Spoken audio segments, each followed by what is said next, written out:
everybody. Welcome back. Let's say hello to our friend, Mr. John Baptiste. Hello, John. Oh, where you at? Gotta have a vision, the revelation. I'm having a vision and a revelation for Monday. Do you know what I get to do Monday, John?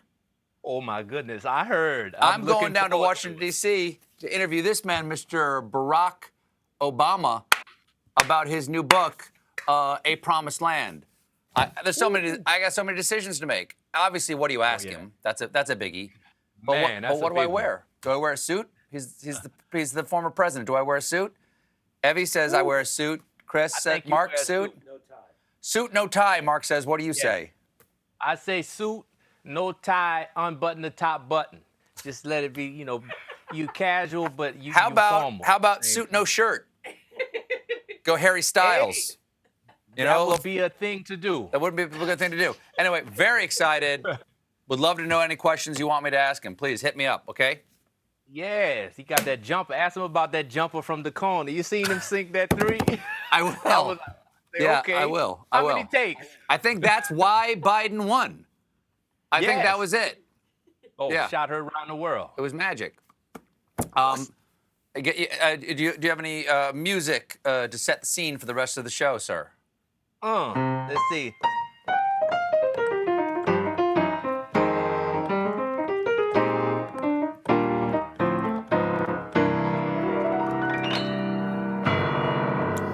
John Baptiste, ladies and gentlemen. Thank you, John. Yes, indeed. Later on. Folks, I spent a lot of time tracking the temperature and flowering patterns of the maple tree of topical stories so that I can know the exact peak moment to tap it with my spile. I carefully observe the flow of story sap into the bucket and then transfer the initial run to another storage unit using cheesecloth to filter out any foreign material. Then I dig a small outdoor fire pit and boil these stories until they are golden in color, bringing them inside for a second boil, which I carefully monitor until it reaches 7 degrees Fahrenheit past the boiling point of water at my current elevation. Then I remove any sediment, filter it one last time, and transfer it to blown glass bottles to create the grade A maple news syrup that is my monologue. But sometimes I like to just head outside with a fork, scrape some of the crusted sap off the nearest pine tree, mix it with soda left in a dented can of Fanta on the counter, then drizzle it on yesterday's pancakes to create the drifter's breakfast topping of news that is my segment.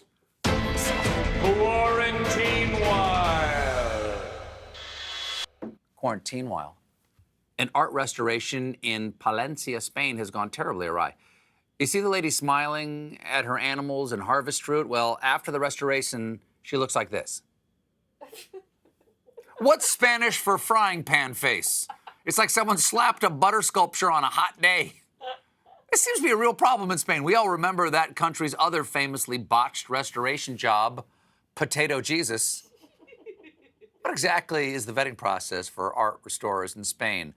Sorry, Esteban, I'm afraid it appears you have a master's in fine art, both your hands and eyes, and you've seen the original piece. That kind of thing might fly in France, but we've decided to go with an insane macaque holding a paintbrush in its tail.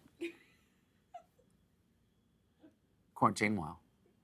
In bad news, multiple people have tested positive for COVID-19 on a cruise ship in the Caribbean. That headline again, thing everyone knew would happen happens. Quarantinewhile. Video has gone viral of a helicopter carrying a heart for a transplant patient that crashed on the roof of an LA hospital. No one was seriously hurt, and the heart was recovered from the wreckage and handed off to this doctor, who treated it with the care and the caution it deserves. There's the handoff, and just kidding, he tripped and fell like a waiter in a two-reeler comedy spilling the heart on the helipad. Now, just calm down. Calm down. Everyone's fine. Good news, the transplant was a success. God, it's dirty. But it'd be fun to be that patient. You're getting ahead of my punchline. Your procedure went great, Mr. Smith, thanks to your cardiologist, Larry, and his attendings, Mo and Curly. You may have some discomfort in your chest, but that's just wet leaves and helicopter fuel. You can't actually talk. Well, I'm doing the joke because you said essentially the punchline. Maybe you should write it. Thank you for being here. Quarantinewhile. We are all excited about the news of Moderna's new vaccine, and it turns out Dolly Parton partly funded Moderna's COVID vaccine research, which explains why the vaccine is working 95% of the time. A joke's based on a true story. Quarantinewhile, the Twitter world is a twatting over the news that Twitter just introduced fleeting tweets that disappear forever after 24 hours, the perfect option for users who feel remorse about something they posted. Just what Twitter needs. People saying things too awful to remain on Twitter. Now, if you're not enthused about the idea of fleets, don't worry, because Twitter says its main global town square service remains its marquee product. Really? I gotta say, Twitter makes for a pretty crappy town square. Hear ye! Hear ye! Toaster strudels are better than Pop-Tarts. Anyone who disagrees with me is a liberal cuck. And now, enjoy this picture of my butt. That is damn loud. You can talk anytime you want during this. I apologize.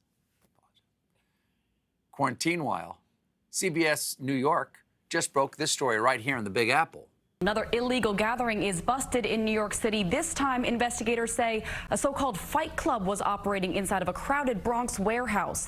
Well, it makes sense that this got out. It's just like Tyler Durden says. The first rule of Fight Club is tell CBS News about Fight Club. But the fighting isn't even what will shock you most about what's going on in that fight club. Investigators say they found 2 handguns, drugs, and unlicensed alcohol. They also say very few people were wearing masks. Please, everyone, this holiday season, wear a mask while you smash your fellow man's face into a pulpy mush. It's just courtesy. Also, no bringing Nana to Fight Club. She's in a vulnerable group. Quarantinewhile. I'd like to move on to my ultra-rare Quarantinewhile subsegment, Naughty Pope News. Today's Naughty Pope News. It appears the Pope just liked this photo on Instagram. Now, people have pointed out that the Pope does not necessarily control his own Instagram feed, but Francis still offered this compelling explanation. Primo, sinodalità e collegialità. My brothers and sisters, regarding my most recent Instagram incident, I want to assure you that I like big butts, and I cannot lie. You other brothers, by which I mean monks, can't deny when a girl walks in with an itty-bitty waist and a round thing in your face, you must examine your conscience. We'll be right back with a look at the Vice President-elect's fashion. Sort of.